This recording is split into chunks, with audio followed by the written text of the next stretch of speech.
Hey everyone, thank you for joining me on the Bloodline Podcast. Today's guest is Jonathan Metcalf from, well, we'll call it the Barbarian for now, and I'll have him explain. But I've known Jonathan through a common associate for a number of years. I did a podcast with him and his brand just about a year ago.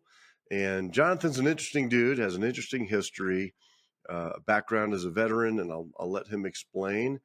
And he also took a pretty nice buck this past November in Oregon, a mule deer buck. And I want to hear all about that as well. So good afternoon, Jonathan. Good morning. I think we're just about lunchtime here. Thanks for joining Good me. afternoon. Good afternoon. Thanks for having me on, Paul. I really appreciate it. Yeah, you bet. Let's just jump right in and tell us all about yourself. Tell us, about your time in the Marine Corps and how you came to be here now promoting. We were just talking offline about this new business interest of yours and the things you want to be doing and how you're rebranding, formerly the Blue Collar Barbarian, but you're rebranding. You've got a new direction. You've got a lot going on. So want to hear all about you. This is your time. Tell us a little bit about yourself. Yeah, well, man, first of all, I just want to congratulate you on your growth, man. Since we did talk last, you've started your own podcast. Your brand is growing. It's cool to watch, even from like on social media. Just your presentation, it's just molding, and your growth is incredible, man. And I just want to congratulate you on Thank you. that, because I love seeing people win. You know that from when we Yes. talked the first time. So Right. please keep crushing it. Like it's inspiring, honestly. So, but Thank you. about me. So my name is Jonathan Metcalf. I wish I could tell you that I have some extraordinary special story, but I don't, man. I'm a dude that came from the country of Oregon, the countryside of Oregon, a little farm town called Halsey, Oregon. And I battled through, everything you could expect with a kid that, has a little bit of a troubled youth. I went through dealing with, in retrospect, I think honestly, I just didn't know, I didn't even know how to accept myself as a kid, to be honest with you. I was a product of a very traumatic situation. My mom was raped, and that's how I was conceived. So my entire life, not to make this about color, because that's not really how I perceive things, but like my entire life, I was the only individual in my family that looked like me, that was me, quite frankly, right? It was black and white. My mom was white. My stepfather is white. My brother and sister, they're white. Like, so, not knowing at the time as a kid how that even affected me, that Sure. truly looking back, I just didn't even know how I fit in the world, right? I didn't even make sense to myself, if I'm to be honest with you. And that's what I think in reflection it comes down to. But I'm just that kid that never, your traditional experiences with just hard shit and troubled youth, like I started out all right, but then I kind of started getting mouthy, and I just wanted more, but I was never good at school. I felt like this drive to be competitive in myself, but like we were dirt poor, and there was like all the dream, but none of the ambition and action, right? And there's a lot of torment that comes with that when you're a kid, and so that was kind of my upcoming, and then my upbringing was just dealing with that and trying to figure out who I am and what I wanted to do, which led to, school wasn't my thing. So I decided I was going to go into the Marine Corps. Iraq was rocking and rolling at the time. What year And was that? that was 2007 Okay. when I made that decision, 2007, Okay. 2008. And so Iraq had been rock and rolling for 6 years at the time, right? And we were at the point where it calmed down from what you hear of, I remember, like, for example, in 2003, when National Guard units would come back, the entire town would line the streets and it'd be American flags and welcome them, even just driving through your town, right? That was like the original days of the GWAT war. To when I was there in like 2007, it kind of, you're going to go to war, everybody's deploying, but it wasn't like a celebrated thing when you return anymore, where the towns were involved. But just for an idea for people. And I just wanted to be a part of the fight. I knew a ton of people that said that they would fight, but they couldn't because of a physical implement or what have you, right? Back then, the recruitment numbers were through the roof, so they were a lot more picky about what they let in and what they wavered and didn't, right? So I went to serve my country because I wanted to, quite frankly, I just wanted to know for myself the truth. I just wanted to seek truth, man. That's what I wanted. I just want to know, why are we really there? If I can fight, I should. I feel like it's my obligation for those that did before me, and I feel like for those that can't and would, like I should. And I did. What I didn't anticipate was 3 weeks after I raised my right hand and did the delayed entry program, the DEP, and committed, my mom died out of nowhere during midterms of my senior year. And so that was a defining moment for me, obviously, for a lot of reasons. I lived on my own. I had moved out from my parents because school wasn't working. I was over harassment and just prick kids, and I just had been enough of torment, right? And I just wanted to go out and work and live my own life. So I was going to school, to community college, and a security guard at a mall, and working my way, just finding my way through life. And one of my buddies told me to bet on myself, so I joined the Marine Corps and did that. Then my mom died, but she raised me to be a man of my word, so I said I have to go anyway. So 3 months later, I was on my way to boot camp, and Wow. The rest is kind of history. Where was boot camp? San Diego. Yeah, so I joined the Marine Corps. Sorry, I should have said that. That's not 29 Palms. That's Palm Springs, right? So MCRD San Diego is the recruit, right? That's where all the recruits on the West Coast go. Okay. And that's near kind of the San Diego airport for location now. It's not Camp Pendleton or 29 Palms. It's the recruit depot in San Diego. Okay. If that makes sense. And that's where boot camp was. Yes, sir.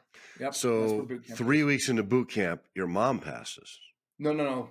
3 weeks after I said I would join. You were still high school. I got you. So 3 weeks after you committed, yes, she passes. Yes, so she was here long enough to know that you were committing and that you were going to the Marine Corps.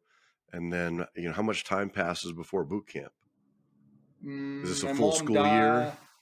No. So my mom died on April 24th of 2008, and I was in boot camp on July 7th.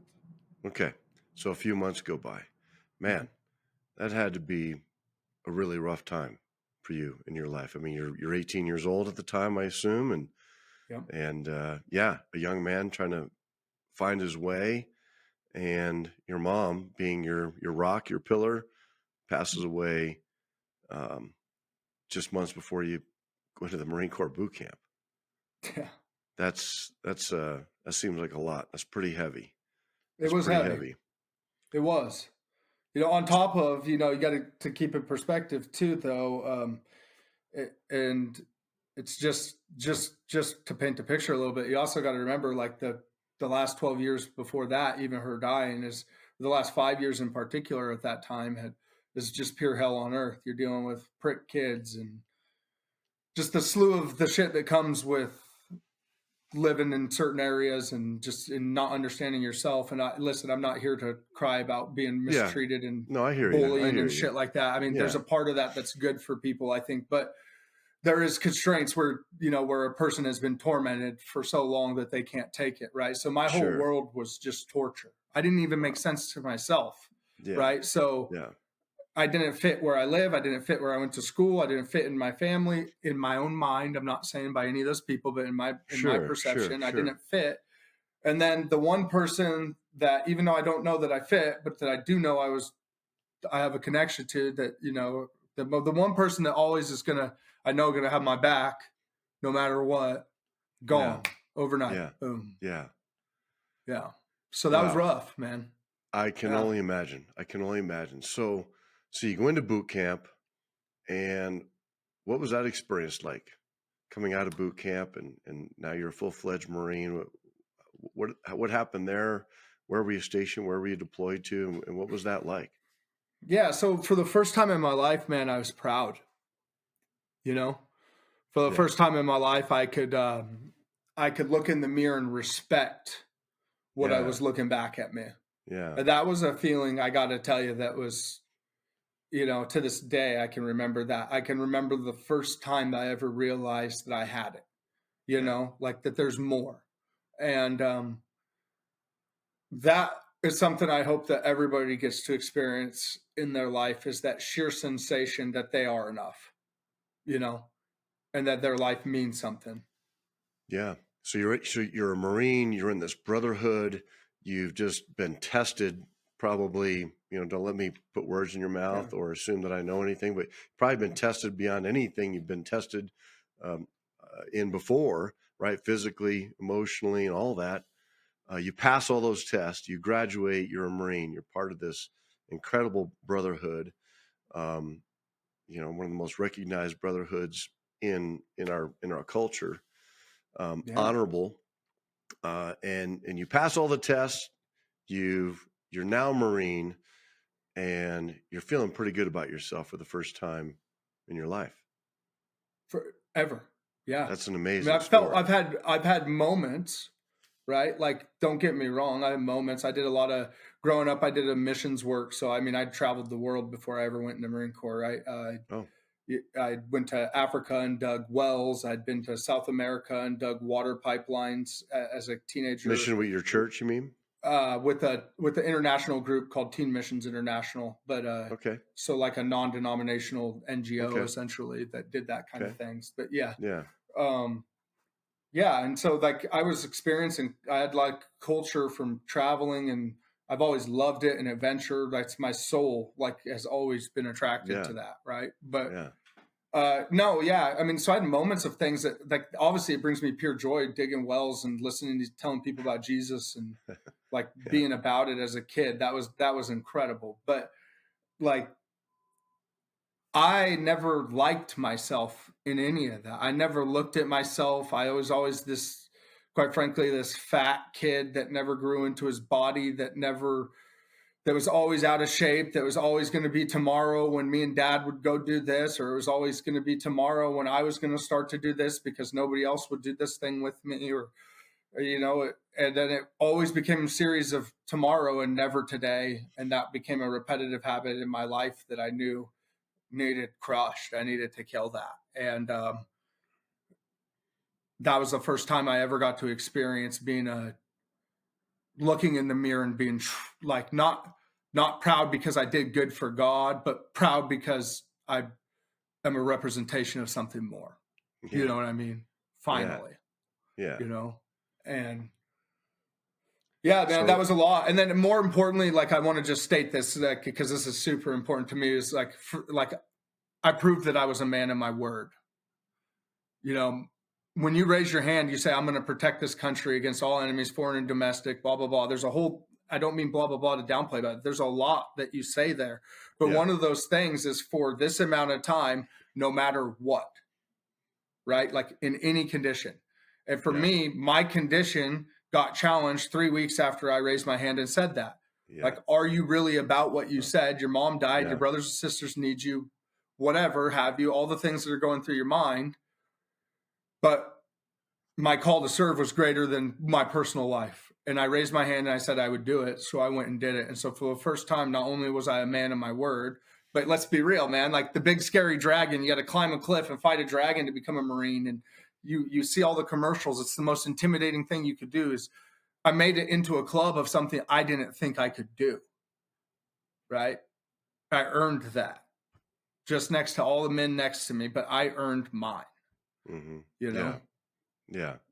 Yeah, that had to feel really good considering where you came from and all the challenges you worked through. That had to Yeah. feel really good. Recap your 4 years in the Marine Corps for us. Yeah, so that was cool. So we went through boot camp, got out of boot camp, go to infantry school, right? Learn how to hunt bad guys, shoot rifles, and all the proper shit, reload tactics, all the bullshit, and then you go to the fleet, right? And then I was a motor T guy, so I went on to school, learned how to tactfully drive trucks, become a motor vehicle operator or whatnot.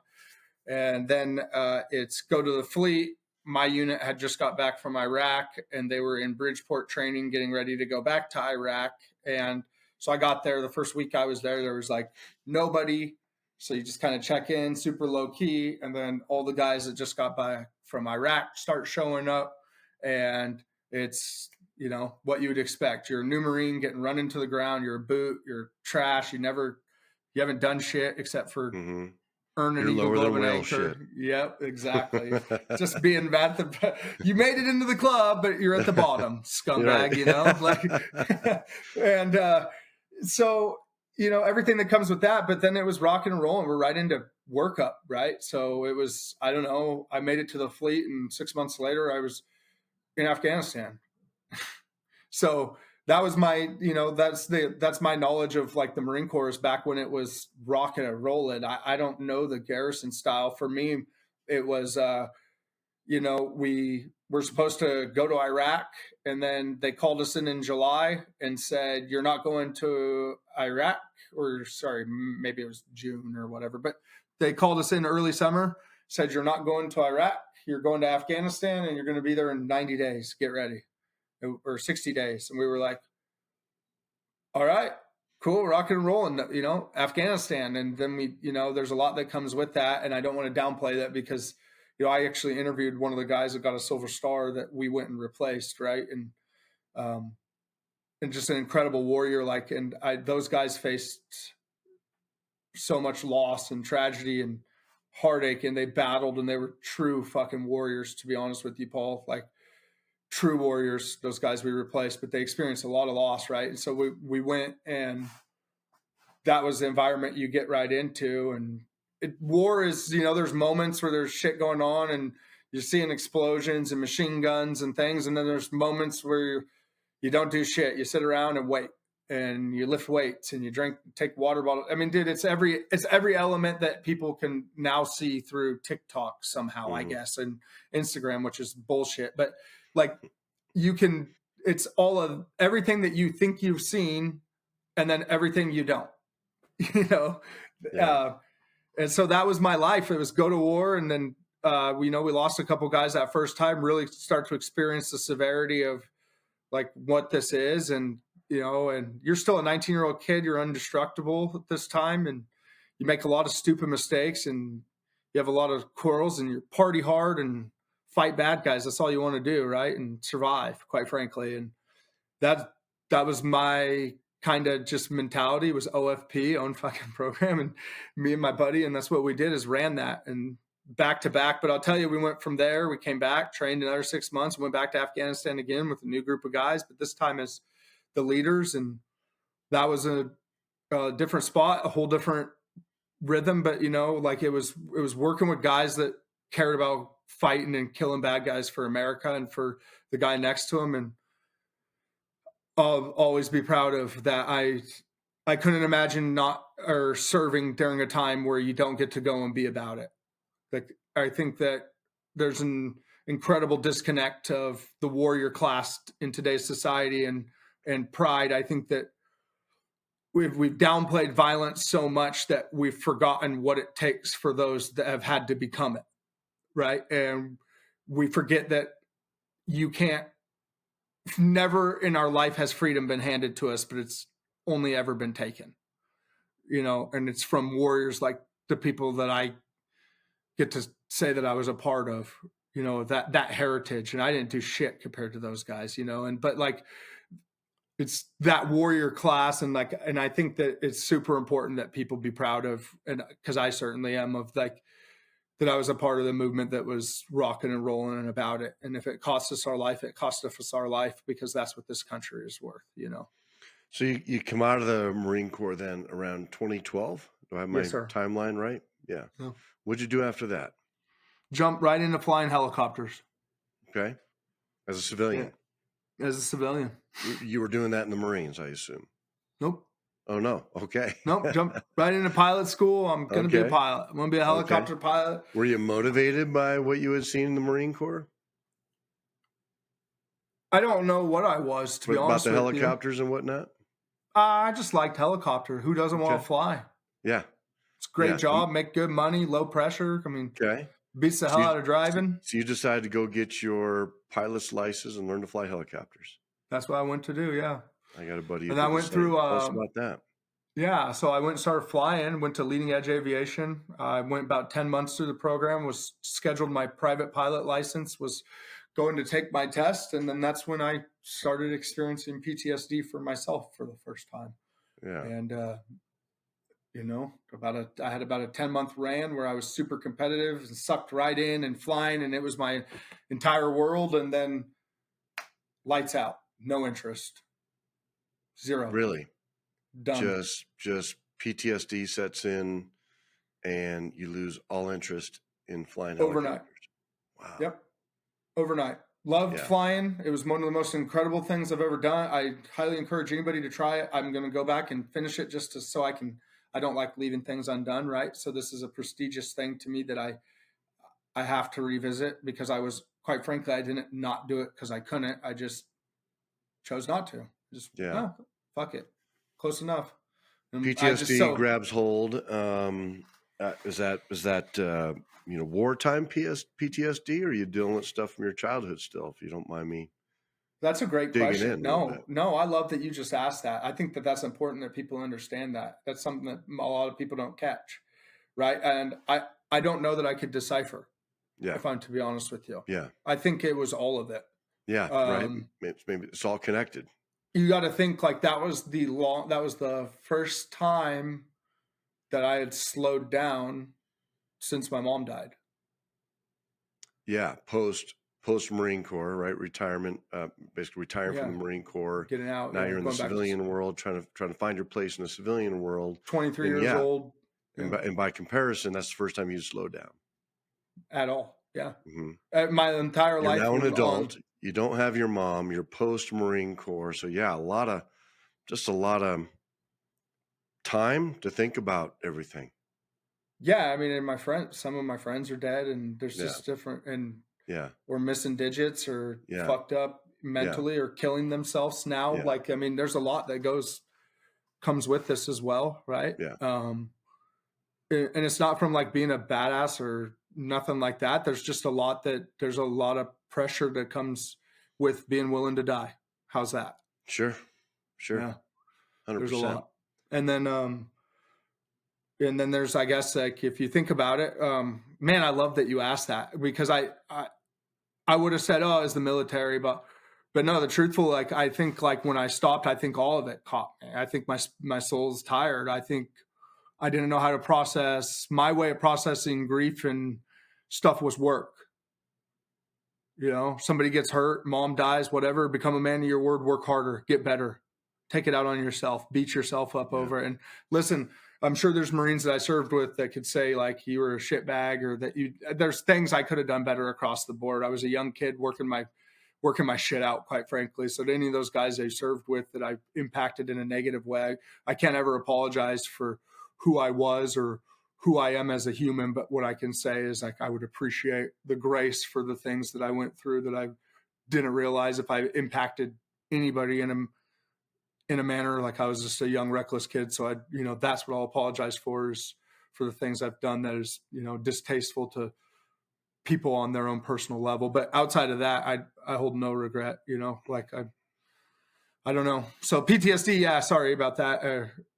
To me, it was different. It wasn't violent and night sweats. So you get that shit too, but it was lack of interest, and I've experienced it to multiple times, but like, it was just cold overnight light switch. I can relate. We talked when I did my podcast with you, 25 years in the fire service. So graduate high school, start hustling, get hired in the fire service right away. I'm 21 years old. 25 years later, I retire, and I'm alone with my thoughts. And I think that's the part that I can relate to. In your story, it was 4 years in the Marine Corps, but then you're out, you're done. You're now trying to figure out who you are this point forward. That's where I was too, post-retirement. Who am I now? And you're alone with your thoughts. And that's when, you're alone with your thoughts, right? So you're reconciling all kinds of things from your past. So here's the thing, like, and I'll be curious if you had this same experience, right? Like, You got all the ability in the world and you know it, but no idea what to do with it. I can 100% relate. Yeah. 100%. All the I ability. Sure. mhm. But No, I didn't have that. I didn't feel like that in the fire service because right.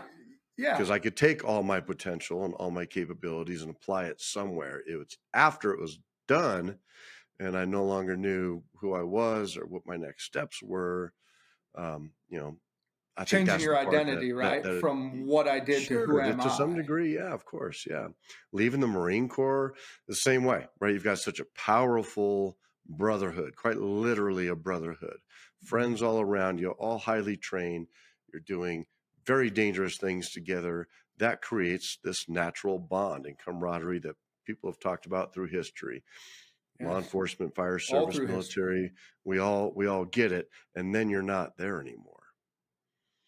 You're not part of that. You can't reach out and touch your brothers and your sisters anymore. Everything's different, right? So now it's all on you to figure out who I am now. So for you, I think you said you're about 24 years old, right? You had Yes. started flying helicopters and that's what you wanted to do.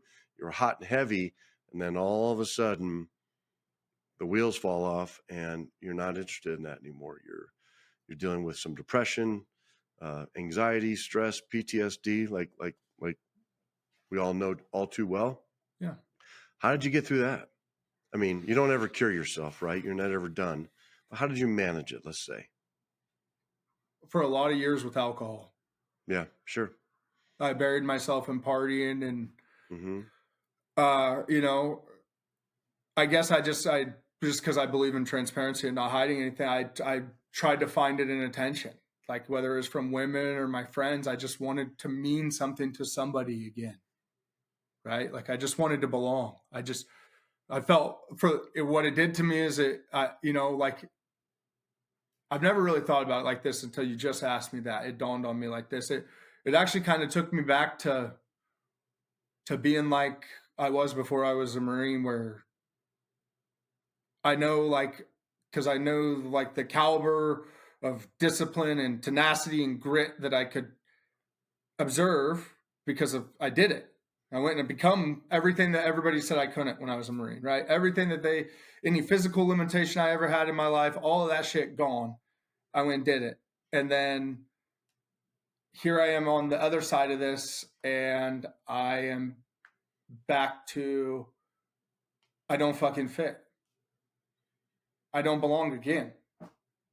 I belonged for 4 years in my entire, to your point, 24-year life now. I've got to experience 4 years, not even, of that, maybe 2.5, right? But like, so I get this glimpse of what it feels Yeah, like to belong somewhere, and then I'm back out on my own. right. You got 4 years of feeling like you belong. You've got brothers and sisters, people to rely on, people relying on you. You're physically capable. You're mentally tough. Your shit's dialed in, and then all of a sudden it's not anymore. Yeah, it's gone. I can relate. I can relate. But you were so young, 24 years old. So booze, very common, right? Yeah, you start drowning yourself. The pain and discomfort and confusion you feel from PTSD and depression. Alcohol can be a great outlet for people who are lost. Not that that's a good option, but it seems to be a very popular option, and it's a good way to escape your problems temporarily. Temporarily being the key, like Yeah. I've How'd you been muscle sober your way for, through all that? dude. So full transparency, by the grace of God, I refused to quit. Um, I had one moment for me that was heartbreaking. It was like 2013. I washed out of helicopter school on my own. I want to clarify, I didn't wash out. I couldn't do it. I quit, right? I walked away. I went and got my CDL because I could and was driving a truck and making money that way, just trying to stay busy, right? Just chipping away at certifications, quite frankly, because I didn't know what else to do. Just I'll add this. This is another piece of paper that says I can do something else, and I go get this. And that was my mentality. And what I realized is that the whole reason that I ever became the man I was because I wanted to honor my mom, right? Like the whole reason I went and did the Marine Corps thing and still saw it through and regardless of like, listen, like there's no part of me, I'd die tomorrow for this country and for every fucking person in it. Like, I want to be clear about that. Like, my call to be a warrior is loud and clear to me. That's what I am here for. And I would, to protect the Well, you're people I always a love. Marine. Once a Marine, always a Marine. Yes. And like that switch is still wired in me to this day. You know what I mean? But I also, because of that time period, I was able to like really decide that I wanted to be a person that you could count on, and like that was dependable and like core character stuff, right? So, you know, it's interesting how the older you get, you fuck that up on accident. When trying to protect it, you mess it up. But like in principle, that's what I was rooted on, right? So for me, I just attacked it the same way I did. Like, I just was like, I'm going to do this. And I tried this. And then there was this one night where the girl I thought I was going to marry, like the love of my life, my high school sweetheart, rock and rolled with me through 2 deployments. And I mean, I thought I was going to marry this gal. And then she wakes up one day and like, I'm not the one for her, you know, we're just not meant for each other. And that, like, there was another piece of my identity cut, right? So that was a big blow to me. And that was the first time in my life I had experienced PTSD in a suicidal way. And I called my grandfather, and I called him, and it was like 2:00 in the morning, and I was crying my eyes out, and I'd had enough. And I just told him, like, I'm not going to kill myself, but I want to. And I don't know who else would understand this. And I don't know why I'm even calling you, but I just want you to understand this. And my grandpa, you know, he was crying and he was talking. He's a Vietnam vet. And I was just telling him, I don't even understand where it comes from, but this is I failed yet again, essentially, is what it felt like. I failed my mom. I failed my life. I failed my goals, my dreams. And now I failed this gal, and and everything I do, I fail. Every fucking thing I fail. Everything. Yeah. Everything I touch. Mm-hmm. You know? Yeah. And I remember just telling him, like, I don't want to live. I don't want to do this. If I could, I'd kill myself right now, but I'm too much of a coward to even do that, Grandpa, and da-da-da-da-da. And I remember he told me, like, you know, I'll never forget this. He was crying, but he told me, like, I hope you know you're my hero. Coming from your grandfather. Yeah. Yeah. That was heavy. I'll challenge you. I'll challenge you on this for a second. You know, you say you didn't take your life because you're too cowardly to do that, but maybe people who don't choose suicide, maybe it's because there's a part of them that still believes in themselves. 100%. And like, you know you're in a shitty place. You know you feel like dog shit. You start to tell yourself, I can't do anything right. But there's still a part of you that thinks you have potential, like that knows that it's not always going to be this way, right? I think maybe that's how some people feel. I wouldn't say you're too cowardly. Maybe you just believed in yourself, and that was so repressed that you weren't feeling it, but it was there. It was there nonetheless. Yeah. You're like, you know. I want to, like, that's a really good point. Like, I don't feel like I'm a coward for not killing myself, by no means, but it's more of like, you know, like, I couldn't do it if I tried, right? I couldn't bring myself to do it is more what I'm saying, right? And like, and that was just the most, like, probably emotional way I could tell it to my grandpa, right? Yeah. But like, that's like, the truth is, like, as much as I hurt, if I'm to be honest with you, as much as I hurt, I couldn't do it. Yeah. Because it would hurt so many, my brother and my sister and my mom. So you were thinking about other people. Oh, that's all I think about. I know it's hard sometimes because it's like I talk about myself or creatively, right? Like, and we're all in these creative lanes and doing things, especially on social media and stuff. And it seems like we're like to talk about ourselves because we're always talking on social media. But everything I've ever been driven by is people. Like, to be clear, like, I just want to help people. I want to see people win. I want people not to feel what I feel.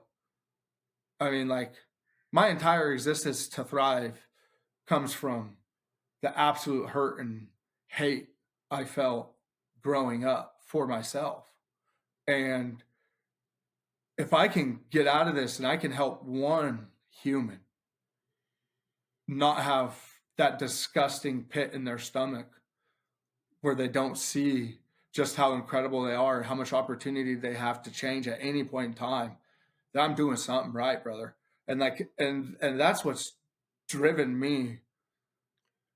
My entire life never made sense, but I knew I could heal with laughter, with smile, with friendly, with like with your hands, right? And with that's what we are as people, man. Like whether you believe or you don't believe, just if you think about humans, what we're capable of, and the power of emotion, and what you can do with your tongue, what you can even speak, and how you can lift people up with just words and things.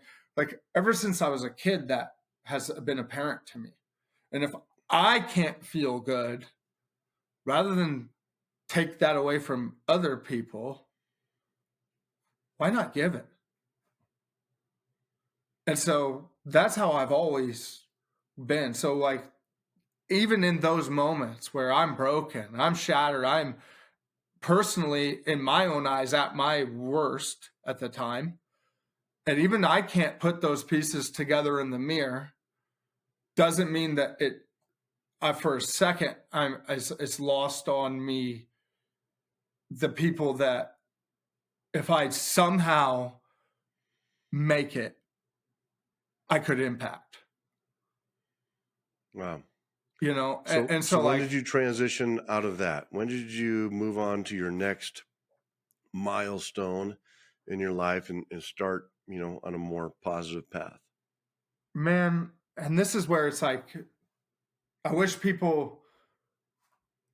when people hear this kind of stuff about your past, right? Like, and yes, it's my past, whatever. And this is who I am. I don't care. I'm not ashamed of any of it. But like, this is where like, I wish people could understand like how good it feels to know you're a fighter, right? Because I wish I could tell you that moment with my grandpa and all that changed my life forever, because he told me I was his hero. And then from that moment on, I figured it out and I pressed play. But to be honest with you, the hurt got worse. And my grandpa that helped me, and that's obviously it's stuck with me and it's inspired me ever since I heard that. It changed my life. But like, to be clear, there was still a lot of pain and growth pain. And so I failed driving. I didn't fail driving truck. I quit driving trucks because that's not what I wanted to do. And next thing I know, I'm washed out and I'm sitting on a couch waiting on my disability check from the VA to come for my back pay. And I'm running the bar scene doing security stuff again, because that's what I knew. And that environment was the closest thing to the Marines I had felt, right? Like, and so I went back to that, and that ended up being like about a year and a half of shit show. And then, to be truthful, I was sitting on my buddy's couch and doing a bunch of cocaine at the time. And I remember one day I never did drugs growing up or anything like that. But I think I just got so sick of feeling like a failure that I just, whatever I could do to numb whatever was rocking and rolling me, right? And so I was doing all sorts of things. Like, I never did meth or heroin. That was never like, I'm not saying that, but like, like I tried things. Like I never even smoked weed when I was growing up, really, because it just, I wanted to be a Christian. I wanted to be this kid that helped people, right? So it wasn't ever for me. And I went through a thing, and then it was like, next thing I know, I'm sitting on a couch and I'm realizing that I'm wasting away. I am literally sitting here, and I remember what it was is I had a bunch of blow one time, and I said, I wonder how much I could do before my heart stopped. And so I just started doing a bunch of drugs, or started doing a bunch of cocaine, and I'm not proud of this, and I just want to be clear about that, but it's important that people understand perseverance, and like, and statute of limitations, suckers, you're never going to get me. But like, I just went and I was like, I wonder what it would take to make my heart stop. And that was like a voice that came out of nowhere. And I wasn't even suicidal or nothing. Like all of a sudden I was just, oh my God, like I'm in this spot again. And We're still. we're still, maybe. Yeah. Yeah. And 15 lines later, 16 lines later, about a quarter ounce of blow, I was still alive, but I could only stay high for like 5 minutes at a time. And I noticed like it wasn't stopping my heart, but then it just something hit me like, what are you? This isn't even who you are. You know what I mean? Like, this is like, you're giving up like a dog, bro. You're giving up. Like Self-talk. This is self-talk you're having. in my head, I'm having a conversation. Yourself. Yeah, I'm more than anything, I'm disappointed in the honor of my mom.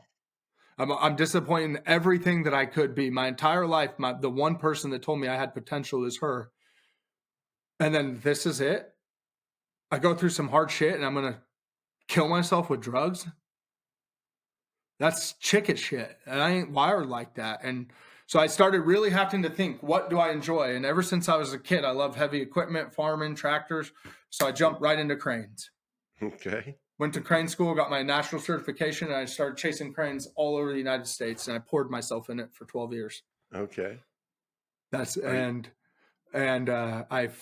I through that I ended up, I'm married and I have 4 kids. And I mean, to your question was, how did you?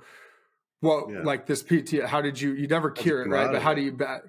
I found a reason to live more than die. Yeah, yeah.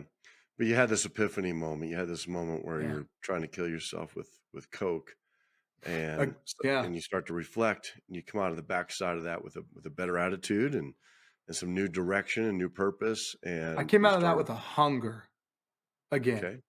Like what was different from that was it was like when I decided no more. I'm done with the sitting on the couch. I don't care where it takes me in the United States, where I have to go, whatever this journey is that I have to take, I have to do this. I have to become I have to find out what my potential is. I have to. I became obsessed with that. Okay. Yeah. So you discover this hunger, as you put it, to discover who I really am and what my true potential is. I'm going to live up to the promises I made to my mother and going to ride this thing out and give it the best. Yeah. Give it my best. Yeah. I'm not going to let my circumstances and my past define my future.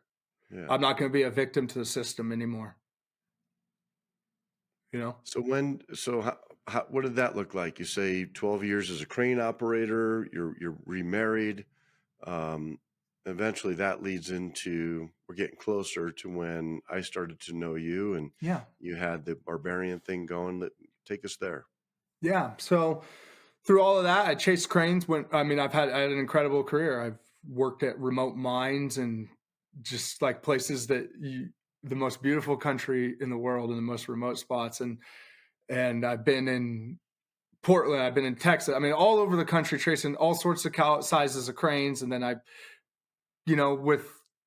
it probably makes sense to you now, but my kindred spirit, like it was never enough. Like now I learned this kind of crane. Now I want to do tower cranes. I want to learn this. There was nothing I didn't want to be able to do. I just want the experience to be able to do whatever I want to do. Mm-hmm. And so I chased that at any cost. And I worked as hard as I could and I climbed the ladder and I spent a career doing that. But what I lost in that was my drive to grow. So I didn't lose my drive to succeed. That was there, but like that's in this area. But this has a limit. Like I'm a crane operator, but now what? I've reached the top of the ladder.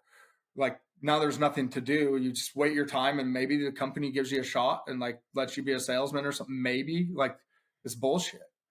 Like there was no up and I have to have more. I've been wired like go ever since I was a kid. And now I'm leaning into that because that's who I am. Right. So I have to go. And so what it did was it led me to this health journey where I realized one day I woke up, I'm like 370 pounds and then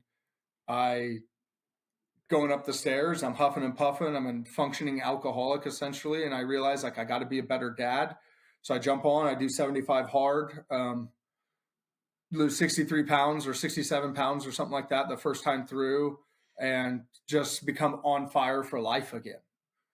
And that takes me to like right the last 2 years before you had met me. And then what it did is it created curiosity into finding who I am again. And it reminded me that although this is something I'm good at and that I enjoy and that has been a provider, but this is not who I am. Like, it doesn't do anything for me on the purpose sense. I don't feel fulfilled at all. Yeah, you're not yet I satisfied. love making money, but that's all it was to me, is making Sure. money, and people. I love people, right? So I love like getting to interact with the guys and being a badass, and production work is fun, right? Like, but there's no purpose, nothing. So I became curious about myself when I lost weight, and it led me down the self-growth path and like betting on yourself and confident. And so I taught myself from the seat of the crane, social media engagement and photography and branding and all things creative, right? And so I began, while running a tower crane, teaching myself this world. And then in 2018, when social media for hunting kind of took off, I worked with a bunch of different brands in the background, running social media pages, helping them build their pages. And I had my own bigger thing called the Kong Valley Collective. And, that was a fun thing. So I started my journey into the creative world, right? And I started Kong, and that didn't work out. But then I started like another little version of that, didn't work out. But it was just like, I will not lose, right? These are different iterations. These are just, one chapter after another. I remember your Kong branding. And so it's just been one thing after another. You just keep reinventing and improving, right? It just a little bit like it goes to the guy that won't quit. Yeah. That's all it is. And so the barbarian thing is, what's funny is Kong is this mythical legend, this big creature. And that's where this all started off of, is the idea that there's a Kong out there, right? That everybody's got this legend in them, right? And through that process, I actually became what the branding that I am, this barbarian, if you will. And I don't mean that to label myself, but like, it's that underdog. It was this discovery of me. I'm the savage that doesn't take the normal path, that I'm going to get knocked down and I might get my ass beat and I might fail, but I'm going to learn, I'm going to get back up, and I'm going to keep trudging. And all of a sudden, like, the whole, like, become the brand you are, blah, blah, blah. Like, for me, it wasn't like a pretending to be a barbarian and talking. This is how I'm wired. Like, to keep myself in this fight, I have to challenge myself with hard shit. I have to believe that there's more. I have to. Otherwise, there's no point to me being here, quite frankly. So my fire is people, and it's showing people what's possible through this. And then through that, I remembered one of my favorite things when I was a kid and doing all this traveling and stuff. I got opportunity to speak at youth conventions in front of 2,500 kids, and being an MC that's talking and communicating and networking with people has been since I was very little. And it's been something that I've always loved. It brought me the most. If I can't love myself, I can love people. Right. And like, so for me, I started things that I've forgotten, to be honest with you, through trauma, all this other shit. Like, I started remembering about being a kid, and I've started remembering what it was like to feel alive, speaking to these kids about follow your dreams and doing it, and like talking at 16 years old with conviction in my soul to people, right? All over doing that, from a stage. And I started getting glimpses of this person, and it's like all of a sudden, like the barbarian thing, that it was like me trying to sell people on a culture because I want people to go get it. I don't want people to wait until somebody paints it, but go get that life you want, right? And then it just became it, which is what's crazy. And so now my goal is simply this: like, I want to be the best storyteller that ever walked this earth. And I don't want to be it from the fable point, but I want to be that guy that, like, that this is the dude I call when I need to get my mind going on how do I tell this story? How do I tell people? Right? Because that's what brings me so much joy, man, is to be able to show people creatively what you're capable of, and that you can go and get anything. And through doing this, it brought me the opportunities I loved hunting, but now I got to do it with a camera and I got to tell. And so I started in this hunting space, and the hunting space is super crowded. And there's a lot of really great, talented people out there that do great and wonderful work. And I don't want to shit on anybody. But there's a lot of the hunters that kind of ruined it as well, because it became I'm better than this and that, versus just celebrating each other's strengths, right? It got to a competitive culture of I'm better versus, and which, by the way, winning is cool, but we can win with people too, right? And together. And so I think that there's a distinct change in culture that needs to happen. And so as I've become this storyteller, it's become personal to me to show that it doesn't matter how many times you get whooped. It doesn't matter what experiences in life have beat you or caused you to crumble or taken from you or whatever it is, crippled you, however that may land on you, even created you to some people, right? And you don't let that be a defining moment, but let's find a way to talk about that in a way that long outlives us, you know? So what are you doing now with Barbarian? Everything creative, man. My goal is, listen, I believe that what people really need to do is they need to learn to serve.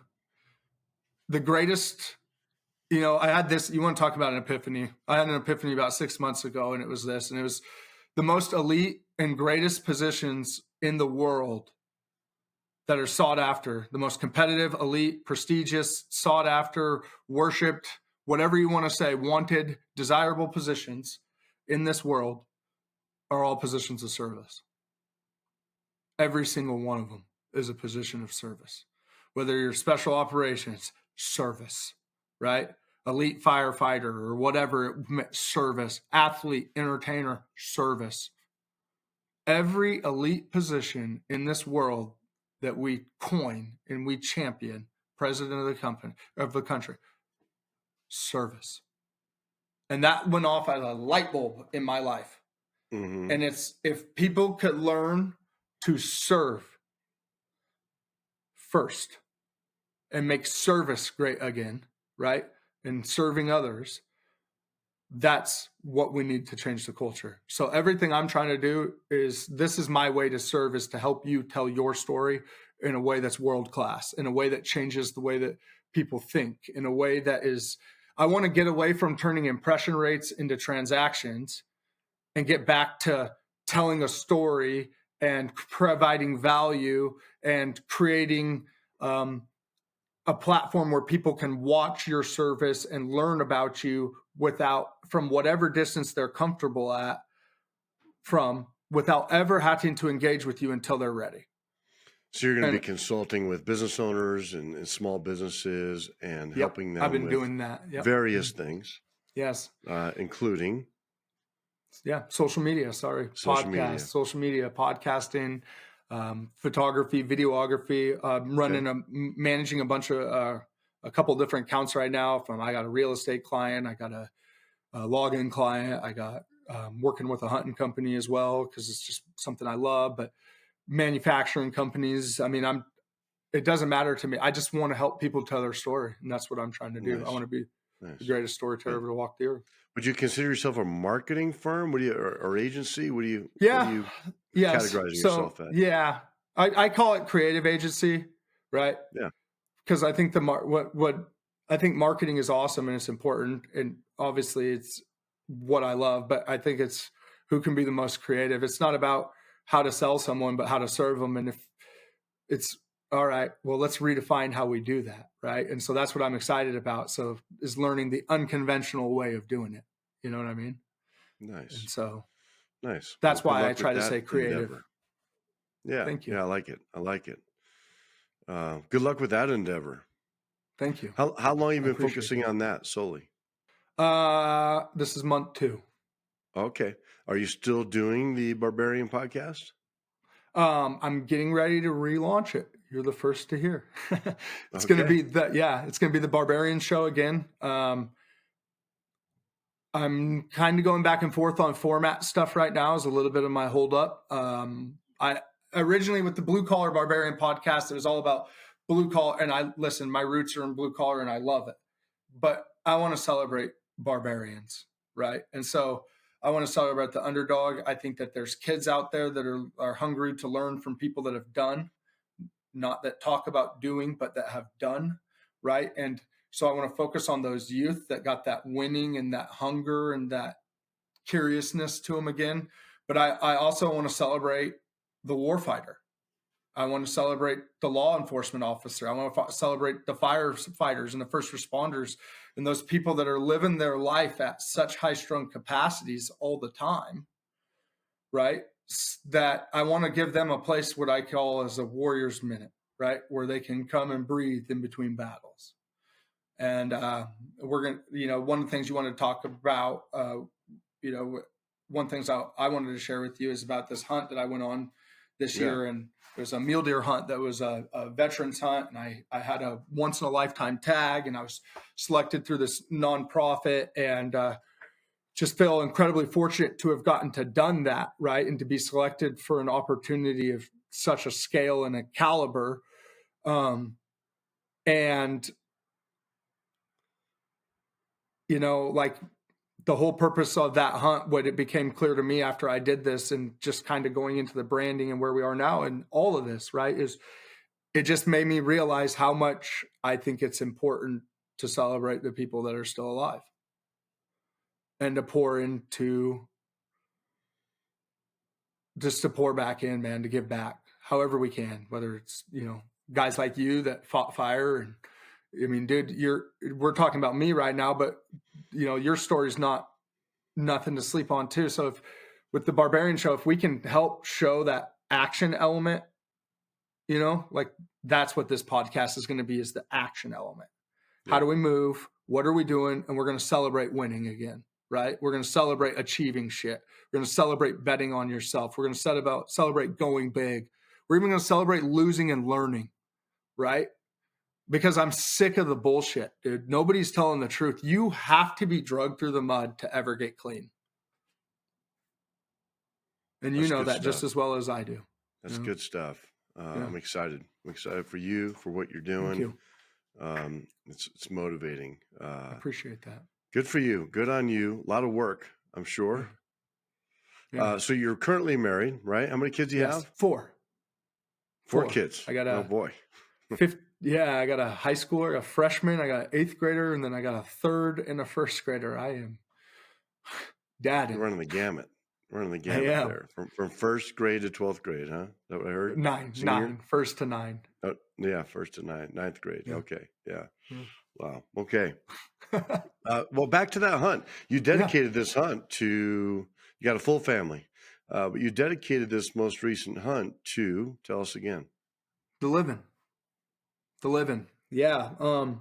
So I got that once in a lifetime hunt. It was with a veteran organization. I don't mind saying them, called High Timber Dreams. And what they do is you have to fill out an application, and you essentially apply and tell your story. And then you write an essay about what you've been through or who you are or whatnot. And then they vote and decide, and they pick. Well, somehow my story landed with them. And I've supported that organization through companies that I did social media stuff with and branding stuff for, to help other veterans on their hunts. But it was really cool to be selected. I didn't get selected because of any of my affiliation, to be clear, like nothing. My story landed with whoever votes on that. I don't know. It wasn't because they knew me, by no means, but like just an incredible thing to not only be a part of, kind of from far, donating to something like that and helping other guys get to go do that, but then to actually go on something like that. And, there's a lot of challenges that come with being a nonprofit, I'm sure. And there's good and bad in everything. And, there's a lot that you see in hunts that, there's tasteful things and there's distasteful things, and there's good and bad with everything. But what I will say, out of respect for your time in this hunt, is just that I'm super, super grateful to be one of the men that is still here, sucking air in the fight, and to have gotten to carry a tag that honors those that can't. Yeah. And I went a different route with this. I did kill a good buck. I did. He's a dandy. The picture I saw wasn't the best. I think it was a side picture, but he's got a lot going on. Definitely want to see better trophy pictures. We'll have to talk to our buddy Tyler about putting some B-roll on this for us, huh? Do you want to see him? I can yeah, grab him. what class are we talking about? I can What grab did he him if you score? want. He's a Sure. 170. Sure, yeah. He's a 170. All right. Yeah, Tell your he's in folks. the Hold on 2 seconds. I'm looking Okay, right you at it. got I'll it. grab it. All right. So this Oh, is Chosen. wow, he's got a couple in. Oh, yeah, very nice. Yeah. Chosen. You named him Chosen. Chosen. Explain that. Yeah, got a nice inline up there. That's cool. Yeah, he's super cool. Big 4x5 and Yeah. Very nice buck. Very nice. Nice Oregon buck, right? That's Eastern Oregon, I think. Yeah. Yep. Yeah, very good. Northeastern Oregon. Why'd you call him Chosen? Yeah. So cool story about this buck on this hunt. Obviously veteran hunt. I'll tell you what, man, shout out to any of the volunteers out there that really pour their heart and soul and time into going on these hunts and helping, the hunters and the veterans get the opportunity to get this done and experience this and find deer. Like, shout out to those guys that are doing that shit right, man, because I had the time of my life with this gentleman. He's a brother. His name is Ray Higgins, and he is, I was with him the majority of the trip. It was we were just two Marines. We clicked right away. He's loud, mouthy, Roscoe the Hound Dog's what I call him, right? And I'm just a rabid, big ass, just me, just this big dude, and just two Marines, just right, and run around and get this, man. So Rayhan's he's an older gentleman and, different generation warfighter than I am and just a savage. And then there's me, different Marine, and just all the camaraderie and the shit talking. And then on top of that, we're hunting and it's dumping snow. Starts dumping. Mm-hmm. And so we get over there and I think I killed this buck on day 3 of my hunt. And we get over there and we wake up and there's 1.5 feet of snow, 2 feet of snow, and everything's white. And so we named him Chosen because we killed him in the willows, in the red willow thickets with all the leaves off of him. I found him standing in the snow, right? And so the frozen Chosen, right? So 2 Marines in the snow and we kill, just this buck of a lifetime in honor of the men and women that are still walking this earth today. Yeah. I dedicated Chosen, this buck, this hunt. Before I ever went, I dedicated this hunt to the men that have not, and the women that have not killed themselves. The ones that are still fighting every single day to make it make sense. And I just wanted them to know that we're all in this together. So that's why we named him Chosen. 2 Marines in the snow, 4x5, inline blade, like you said. Just everything I see when I think of a representation of a mule deer is in this buck in some format. Yeah, he went 170. I really wanted to shoot a 200-inch deer. Full transparency, I'm disappointed that I didn't. I will be straight with that. I am disappointed that I didn't, not because I care about a number, but because when I set out to do shit, I try to set out to do shit, right? And so it's a reflection to me. Just sometimes it doesn't happen, and that is what it is. But I'm also excited because it gives me another opportunity to dedicate this to another cause that's touching to me that year, right? So when I do it. What was your partner's name? Ray? Did you say? That I have a friend named Ray as well. Yes, but Ray I'm sorry, Higgins, the guy that you were hunting with. Yeah, Ray Hahn. Did he get one too? No. He was just there just to help, man. Just to salt to the earth. He wasn't hunting. Okay, just glassing, helping us find very deer. Cool. Yeah. Yep. Yeah. My same thing in the fire service. Go. Pardon me. I said my other buddy did. I did hunt with another gentleman. He killed a 4x5 as well. Okay. Mule deer. He killed it on our last day.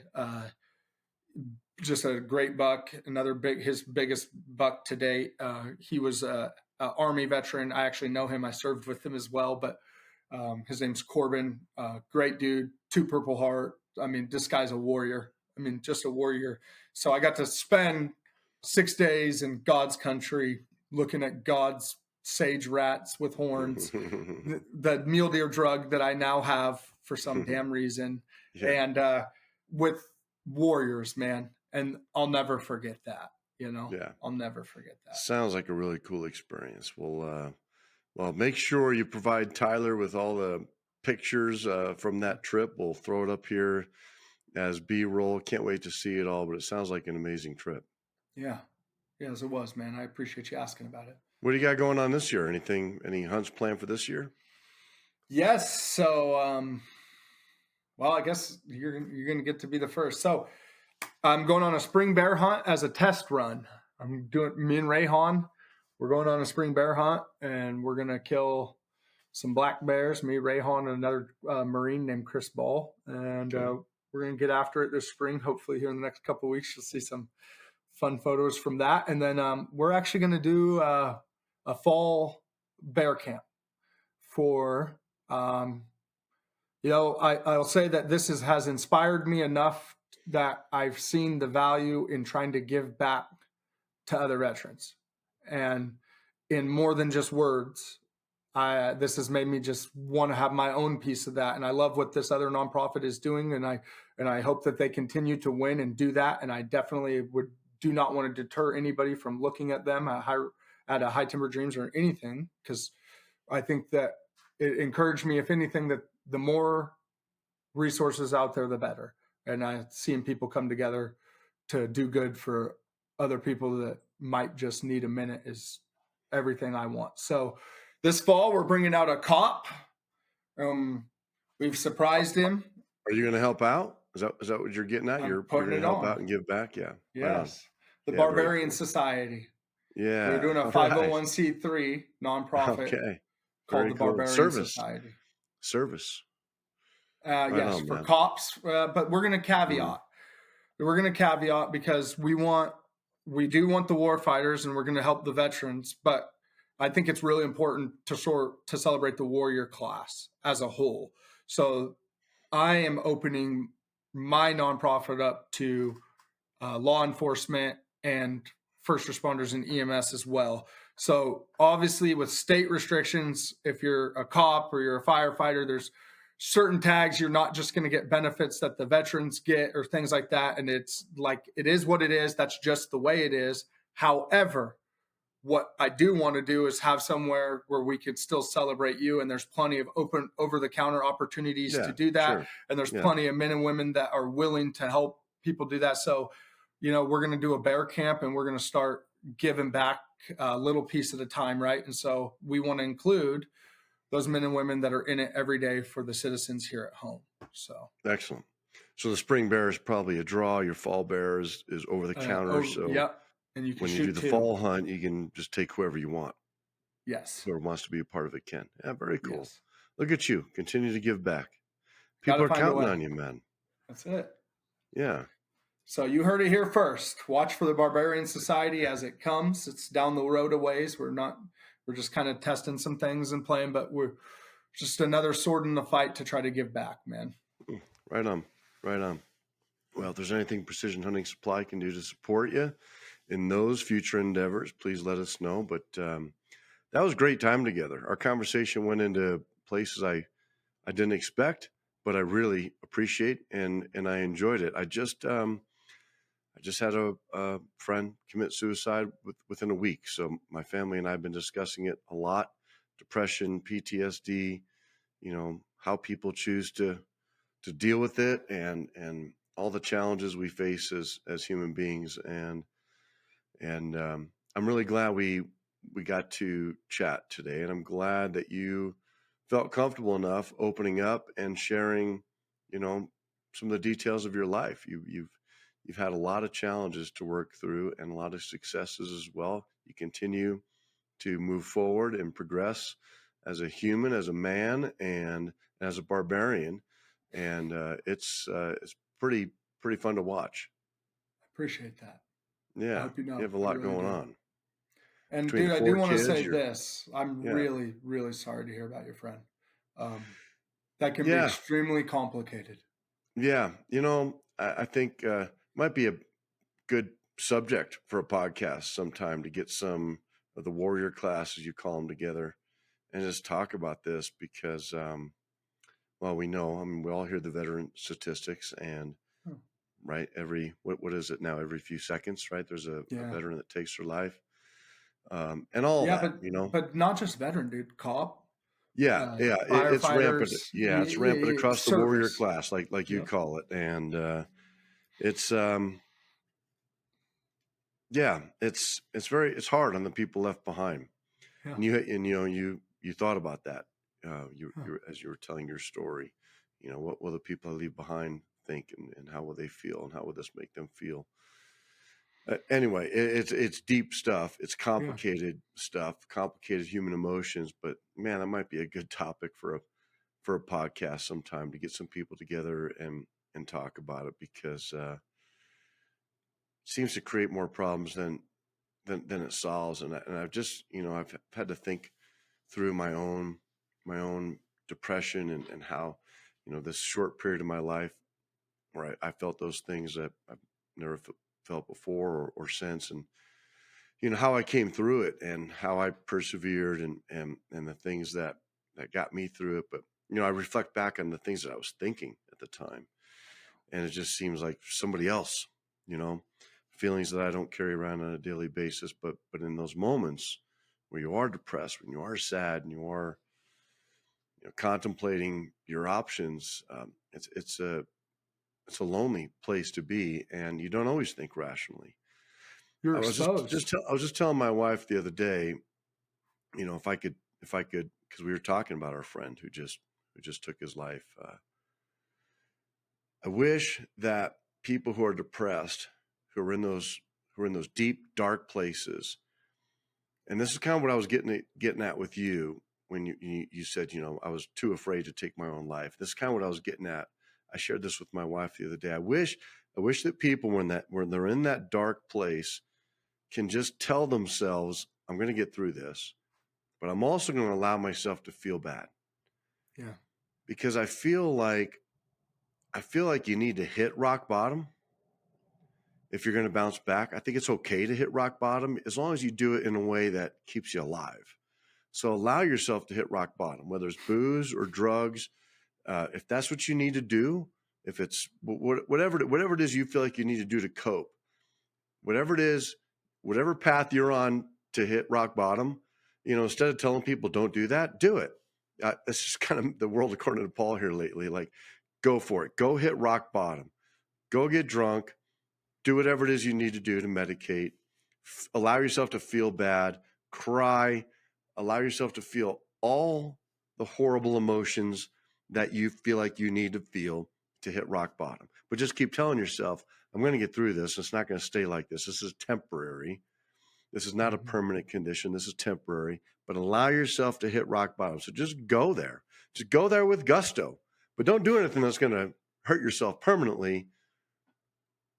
But allow yourself to hit rock bottom and just keep telling yourself, one of these days I'm going to wake up and today is going to be the day that I feel like going for a walk. Today's the day that I think I'm going to go outside. Today's the day that I think I'm going to go to the gym. I'm going to lift some weights. Just if you could just keep telling yourself it's Today's the temporary, day. I'm going to get through this.